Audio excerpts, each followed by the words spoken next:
Hey, welcome to another exciting edition of the Shoe and Show program. I'm one of your co-hosts today, Matt Priest. I'm joined by Sandi Mines, and today I'm very excited about our guest today, Sandi, because in a very short amount of time, when you think about footwear time, like there's some companies that are over 150 years old in our industry. But when you think about footwear time, in a very short amount of time, today's guest is leading a brand that is iconic, that is omnipresent, and that everyone wears. I mean, literally everybody. So let's just get right to it. Who's with us today on Shoe and Show, Sandi? Yeah, today we have Mehlman, President and EVP of Crocs. Really thrilled to be talking to you today, Ann, and hear your story and get into some of these exciting new ventures that you have going on. So welcome, Ann. Thanks. I'm excited to be here.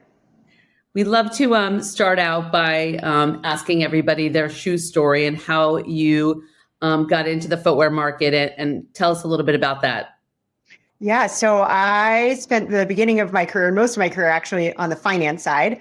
And so I joined Crocs in 2011, which was my first footwear experience. I'm from Colorado, so Crocs is an iconic Colorado company, which is exciting.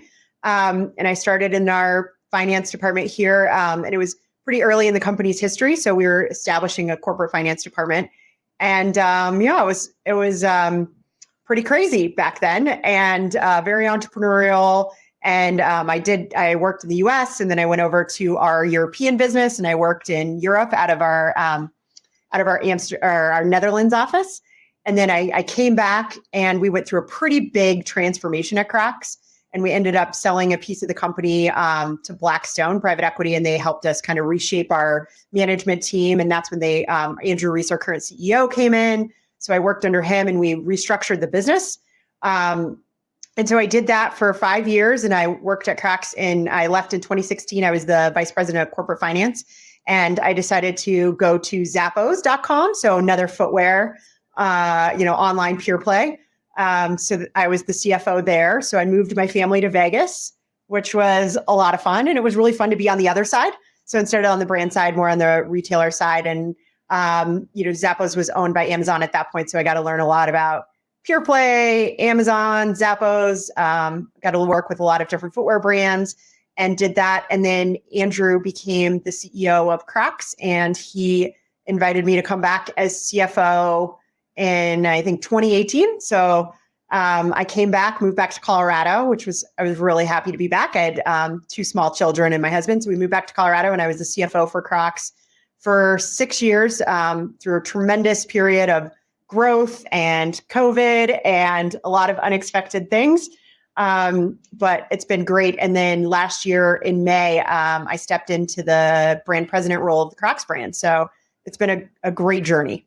That is a wonderful journey, Ann. And so I got a 2-part question. One, the sustained growth and just, again, that omnipresence of the brand is epic in our industry right now. And I think I have like 5 or 6 pair of Crocs, and I'm a middle-aged grown man, right? So the point being, it's like you guys are everywhere and you're killing it. One, what are some of the decisions that have been made to continue that sustained growth? And each CEO, each president, each brand lead comes to their position from a different route. You've got general counsel, you've got product people, you've got supply chain people. What about being a finance person gives you kind of unique skill set to make really difficult and maybe obviously decisions that help you thrive as well? Yeah, those are great questions. I think, so to start with the growth piece of the question, I'm really proud that we've grown every year as a brand since 2018. So it's pretty amazing. I think inception to date, we've sold over 500 million pairs of shoes since we became a company. So your 4 Crocs are just a small piece of that. So thanks for supporting the brand. But, I think, we really reshaped the company and under Andrew's leadership, starting in kind of 2015, 2016, and really made the decision to focus on the iconic clog, right? We have this amazing shoe that is so iconic, that is so recognizable, right? We really created a category, right? People say like, I have a pair of running shoes, I have a pair of Crocs, I got a pair of sandals. It's like Crocs, it's a thing. And we gave people the ability to also, really personalize themselves with Jibbitz and brought self-expression to footwear. So I think that's really kind of focusing on that and bringing the consumer what they wanted and bringing that icon of molded footwear with personalization to consumers, and focusing on that has really driven that growth over a sustained amount of years and over many markets. We're an international company. So about, I think last year, a little over 40% of our business was actually outside of the North American market. So that's really having that, diverse distribution and really connecting with our consumers through our iconic clog has kept us relevant. And then, from a finance side, as CFO, you have a unique view of the company. You can really see the whole company, right? You really have exposure to all the pieces. And so I would say that's given me the ability to connect dots. And so that's what I bring to the role is I can kind of connect dots. I can read data and try to understand what's happening in order to guide us in some difficult decision making. But I'm really lucky. I have an amazing team. I think the best in the industry, very experienced, and they really bring that to enrich kind of, my ability to help run the Crocs brand. That's exciting. I had no idea about that international distribution. That's a big number. And that's exciting. I want to pivot the conversation over to your collaborations and partnerships. You work with a lot of celebrities and athletes, and I want to understand how that all takes place and a little bit about how that affects your overall marketing strategy. Yeah. So one of our strategic pillars is really disruptive, social, and innovative marketing. So we made the decision very early on at Crocs for many companies to go 100% digital social marketing, which doesn't sound very crazy right now. But in 2016, when we made this decision, it was a really big deal. And with that, it allowed us to just get really close to our consumer. So we could kind of follow what was happening, online and interact in the social conversation. And we became kind of part of the social zeitgeist.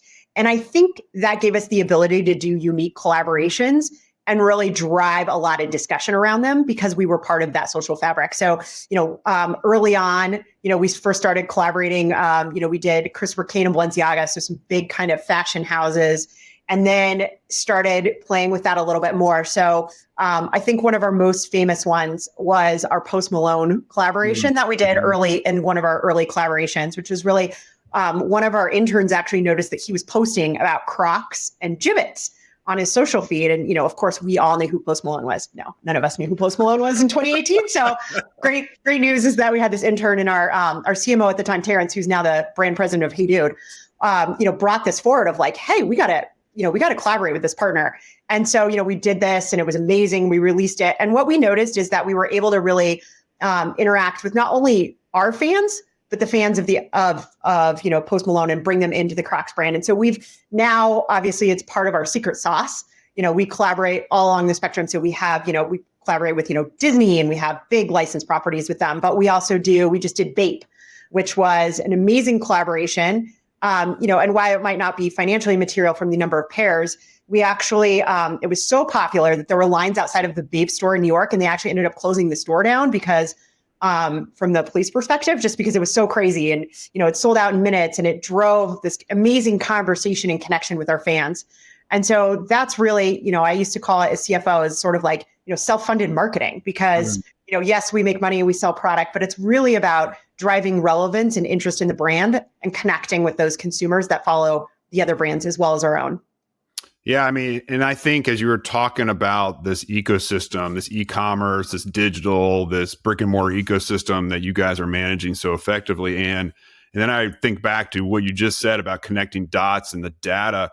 One, for me, I'm not a strong data guy in the sense, but there's just so much data that's got to be flowing in that, again, from your perch and your experience and your wisdom and knowledge, that you help connect those dots and then maybe see where, whether it's a brand heat moment, like you said, in New York, even if it wasn't a lot of pairs that you were selling through, you're able to really kind of see a landscape that some of us may just kind of you see the forest for the trees, I guess is what I'm trying to say. Is that a part of this? Are you able to handle all these reams of data that come in over kind of the digital space? I think handling the massive amount of data out there is a challenge for any company right now, and just being able to synthesize that and figure out how to best use it.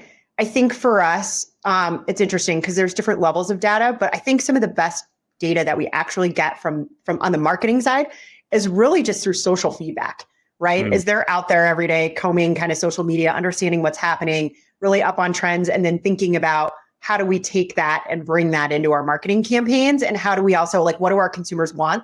So some of our most powerful moments are really about just listening to what the consumer's asking for. So two kind of examples are we did a Crocs cowboy boot, which we called the Croot for Croc Day, which was really fan design. So, our marketing and product team said hey, there's this great product, the fans really want this from us. And so, we launched that 2 years ago and sold it on Croc Day, which is a fan created kind of holiday for Crocs, which is already amazing. And so we try to really listen and give people what they want. There was another one where we had a post that was actually asking for Lightning McQueen shoes in adult sizes. And they started a change.org, situation where we had, the marketing team went out and said if we get so many signatures, we'll make it. And so we did, we made it, we've redropped it 5 times or even more now. I think it's sold out every single time because, again, just looking for these small moments that the fans are looking for and staying close to connection. I think that data is the piece that we can respond to very quickly. And I think that is part of who we are really in our DNA. The bigger pieces of data of where we're trying to, take that and look at macro trends and understand how that's moving. Obviously, we're looking for, like everybody else, good solutions on the AI front to help us process that. Mm-hmm. I would say we're getting better, but that world is changing so fast. So definitely something we're watching. You do a great job on going beyond the classic clog, although that's super strong, of course. And again, your collaborations, your licensed partners and all of that. My kids were really into the recovery slide. I think that's what you call it. The Mellow. It's great. The Mellow. Yes. We've got a lot of those in the house. But my question for you now is, where's the white space? Where are you going next? Where do you see, Crocs diving into that you haven't already hit and that you're still staying true to your brand? Yeah. It's a great question. We are the leader in molded footwear, right? We kind of, as I mentioned, created that category really through innovation. And so how do we, stay true to who we are, which is, our classic, our icon, our personalization, but yet, expand into other categories. So we've been focused on sandals for a number of years. It's within our DNA. So we have an amazing sandal business that puts us, as one of the top sandal players in the world. And that is, very much in our DNA. It's molded, it's comfortable, it's at a really good price point. So that's one place. And now we're also looking at where are other places we can play. We just launched some great fuzz slippers that are doing really well, that we launched last year. And then also, thinking about the sneaker space and how we can play in a molded DNA. So we have, our Light Ride, our In Motion Pacer, which is a new sneaker that we have out in market this year, but continuing to expand on that and really thinking about, how do we bring comfort, molded expression, personalization to other footwear categories, and then extension beyond that, such as molded bags and accessories. So, and I want to unpack the conversation you just talked about on just how you interact and leverage the will of your fans and your followers. One of the things about the brand that is so cool, we kind of touched on this, is the fact that you have every type of consumer, the middle-aged dad in the suburbs, the urban young person, the international consumer. So you have a lot of demographics you're dealing with. So there's a lot of different cultural messaging, social media engagement, meeting the consumer where they're at. How do you it can be a landscape with landmines, but at the same time, how do you navigate that and create such a brand as iconic now as Coke? To your point, it's a whole category. It's like Coke is a soda, but everyone calls every soda Coke. We call every kind of clog, molded pair of shoes a Croc. So kind of walk us through that. What's the consideration with such a broad demographic? Yeah, it's actually, very inherent to who we are. So I appreciate you bringing that up because one of our brand values is we're a democratic brand. We want to serve everyone, men's, women's, children, across all demographics across the world, right? And I think, and how we navigate that is we stay true to our brand values, right? Which is, our mantra is come as you are. We want to bring personalization, creativity, and expression to everyone and let people really express themselves. And so, I think that allows us, and all on our foundation of comfort and an accessible price point. And I think that allows us to really serve kind of across the spectrum. I mean, we do collaborations with everyone, as we mentioned, from, Post Malone, NASCAR, to Bape, to Disney, so we really kind of, and international as well. So we have, also some amazing collaborations that we've done in China. We just released a great one with, I think it's SMFK, which is a local Chinese brand. We've done Pop Mart, we've done, collaborations in Korea and really kind of all across the board. So I think it's, again, just really focusing on the consumers and what they want and staying close. We really try to stay true to our brand values of, accessibility, democratic, and really focus on, personalization and how, we think about trends in local markets. So one of the ways that we do that is, even though we have this iconic clog, which is our best seller, right? And that it's the same everywhere. Our biggest seller is, our classic everywhere. But we can be really locally relevant through our gibbets, which is our way of personalizing. So gibbets, those things that you put holes in your shoes, they call them giblets. I've heard them called everything, but they are called gibbets. And what allows us to be great is we can actually bring cultural moments that are relevant in different countries through gibbets. We don't have to make entirely new shoes. So you can kind of be same but different. You can wear a white classic, which is a blank canvas, and you can make it yours, right? Uniquely you, something custom that you can go into the store and leave with, which is really unique to us. And so I was actually in Japan last week, visiting with our Japan team, and we have some really fun Sakura gibbets out right now, right? Because it's that season. We have some Japan only. We collaborated with a Japanese sticker company to use their designs on our gibbets. So they're unique to Japan. And we can do that in any country for, any kind of unique cultural moment. So I think that allows us to be really culturally relevant without having, this huge kind of footwear line that nobody understands kind of how it connects back into our DNA.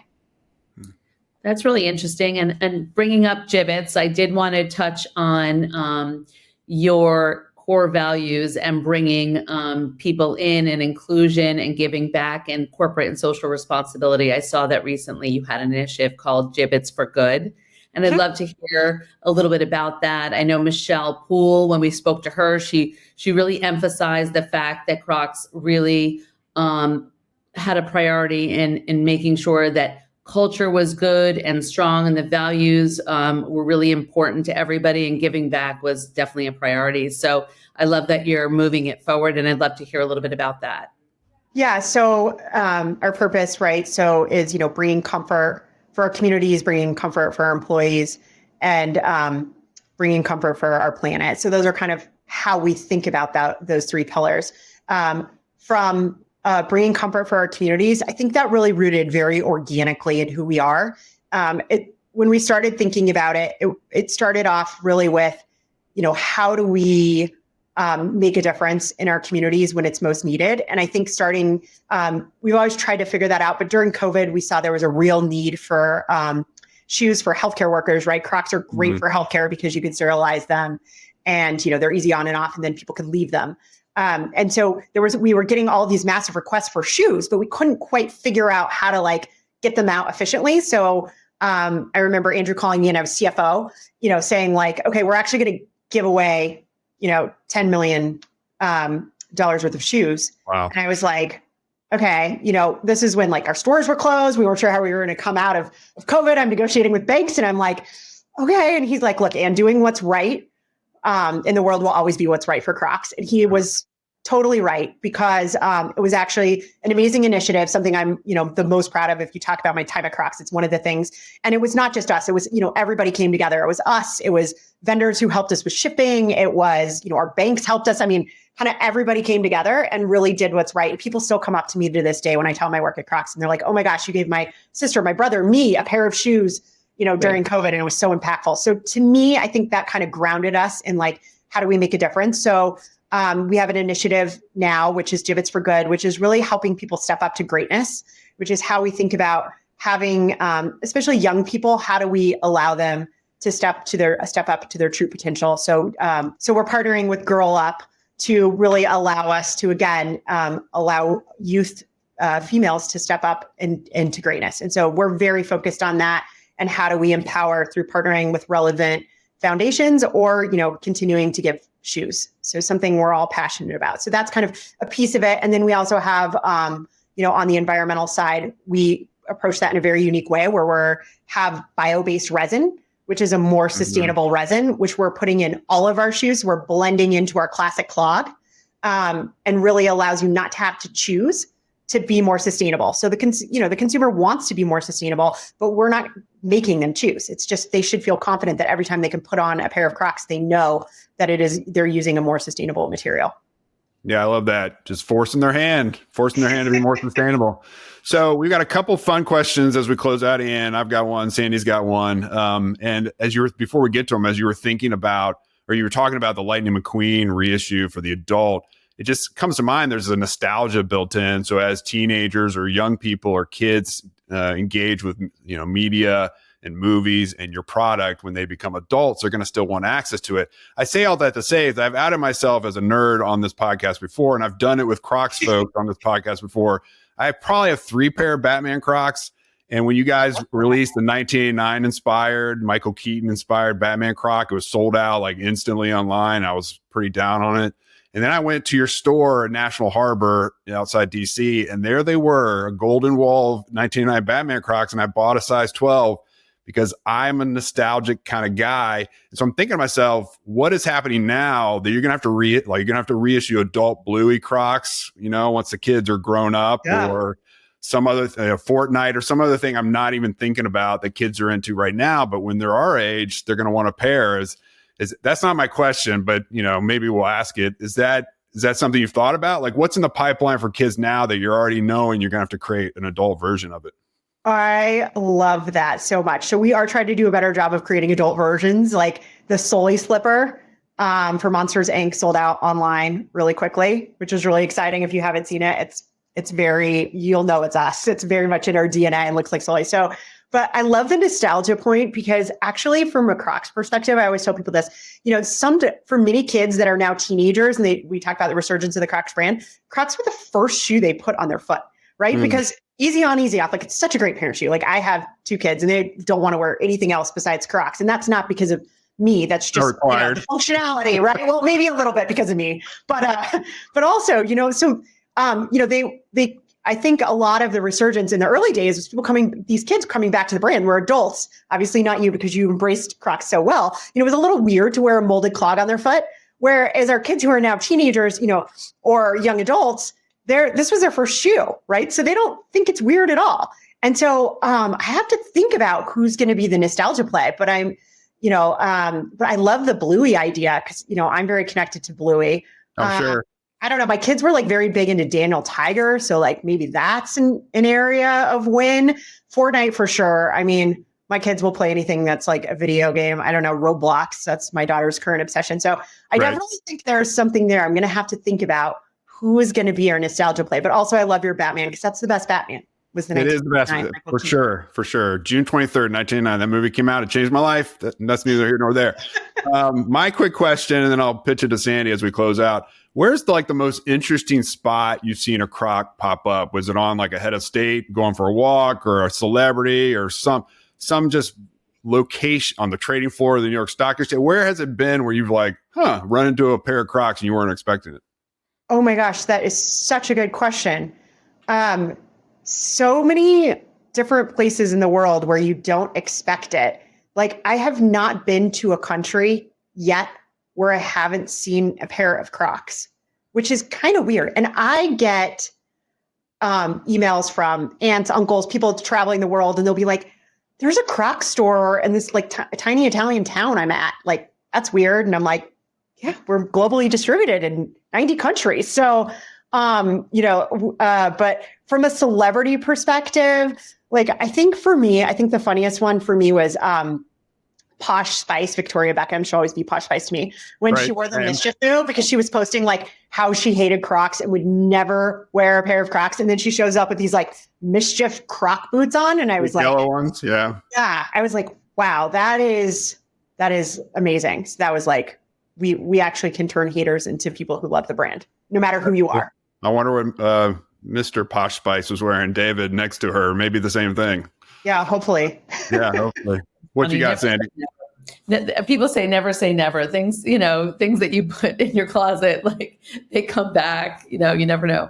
My question for you is, a lot of people ask me this question, but I'm going to ask you the question. If you're deserted on a stranded island and you could only take, or you only had one shoe to bring with you, what classic, what style, what would you bring from your closet? I mean, that would have to be my white classics that are like personalized to me.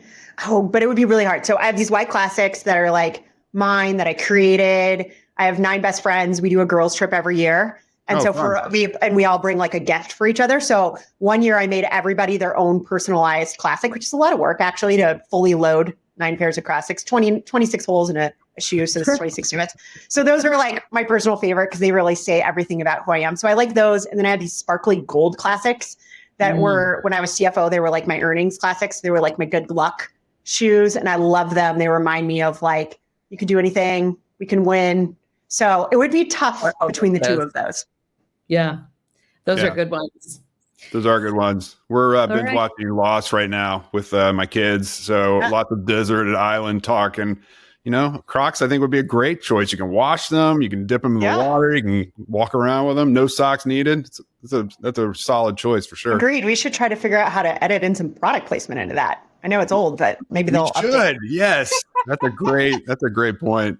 Well, Ann, we can't thank enough for coming in and hanging out with us today, giving us your wisdom and your insights. You really are leading a brand with a kind of a macro appeal across all demographics with a laser-like micro focus on what the consumer wants and needs. And we're big fans as we've nerded out with you, and we appreciate you hanging out with us today. Thank you so much. Thank you so much. It was a lot of fun. Appreciate it. Yeah, of course. So that's another edition of Shoe and Show. Go to shoeandshow.com for all of our great episodes. Also go to kicksovercoffee.com and actually watch this in person. We are now pushing this out via video after 9 years. We finally got video right. But we're grateful for your watching and listening, and be on the lookout for our episode next week with another great guest like Ann. And until next time, Shoe and Show is out. Shoe In has been brought to you by the FDRA, the Footwear Industries Association focused on retail, trade, politics, and fashion, helping create and enhance conversations on all things footwear. For information about FDRA, visit fdra.org.